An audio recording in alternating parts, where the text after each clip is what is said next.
ونصلي على رسوله الكريم. أما بعد، أعوذ بالله من الشيطان الرجيم. بسم الله الرحمن الرحيم. إن صلاتي ونسكي ومحياي ومماتي لله رب العالمين. صدق الله العظيم. آج مجھے جس موضوع پر لفظ شائع کرنے کا موقع ملا ہے اس کا عنوان ہے سنت ابراہیمی، یعنی کہ قربانی کے مسائل۔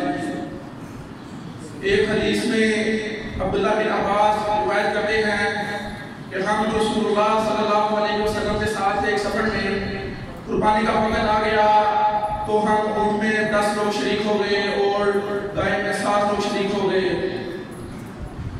ایک حدیث میں بیان ہوتا ہے کان رسول اللہ صلی اللہ علیہ وسلم یضحی، آپ ذبح کرتے تھے فربادہ دمبے کو، جو طاقتور دمبا تھا اس کو آپ ذبح کرتے، جو دیکھتا حصہ تھا بیٹھتا حصہ تھا، اس کے پاؤں اور منہ خطا کہ اس کے پاؤں اور منہ حصہ تھے۔ ایک حدیث میں یہ بھی روایت ہے کہ رسول اللہ صلی اللہ علیہ وسلم دمبا ذبح کرتے تو وہ چلتا بھی سیاہی میں تھا۔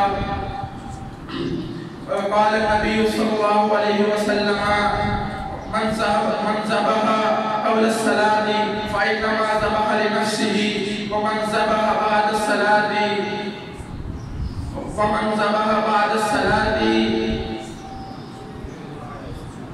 نسک وأصاب سنت المسلمین۔ ایک حدیث میں روایت ہے کہ جس نے نماز سے پہلے قربانی کی اس نے اپنی ذات کے لیے قربانی کی، اور جس نے نماز کے بعد قربانی کی اس نے سنت کو پا لیا، اس نے قربانی پوری کی۔ اللہ ہمیں قربانی کرنے کی توفیق عطا فرمائے۔ السلام علیکم۔